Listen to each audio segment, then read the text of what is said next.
महाराष्ट्र में विधानसभा चुनाव को लेकर सियासी सरगर्मियां तेज हो गई है। इसी बीच NCP SP chief Sharad Pawar का बड़ा बयान सामने आया। एक इंटरव्यू के दौरान जब उनसे पूछा गया कि आप राजनीति से कब रिटायर होंगे, इस पर उन्होंने कहा कि मैं भले ही चुनाव लड़ने से दूर रहूं, लेकिन पार्टी, संगठन और राजनीति से दूर नहीं होऊंगा।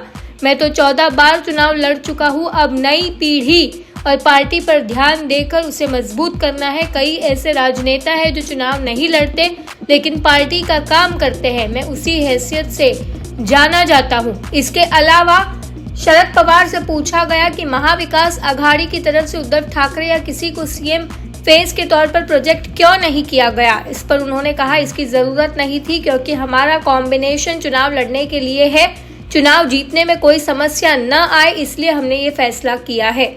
महाराष्ट्र में विधानसभा चुनाव को लेकर सियासी सरगर्मियां तेज हो गई है। इसी बीच NCP SP chief Sharad Pawar का बड़ा बयान सामने आया। एक इंटरव्यू के दौरान जब उनसे पूछा गया कि आप राजनीति से कब रिटायर होंगे, इस पर उन्होंने कहा कि मैं भले ही चुनाव लड़ने से दूर रहूं, लेकिन पार्टी, संगठन और राजनीति से दूर नहीं होऊंगा। मैं तो 14 बार चुनाव लड़ चुका हूं। अब नई पीढ़ी और पार्टी पर ध्यान देकर उसे मजबूत करना है। कई ऐसे राजनेता हैं जो चुनाव नहीं लड़ते लेकिन पार्टी का काम करते हैं। मैं उसी हैसियत से जाना जाता हूं। इसके अलावा शरद पवार से पूछा गया कि महाविकास आघाड़ी की तरफ से उद्धव ठाकरे या किसी को सीएम फेस के तौर पर प्रोजेक्ट क्यों नहीं किया गया। इस पर उन्होंने कहा इसकी जरूरत नहीं थी, क्योंकि हमारा कॉम्बिनेशन चुनाव लड़ने के लिए है। चुनाव जीतने में कोई समस्या न आए, इसलिए हमने ये फैसला किया है।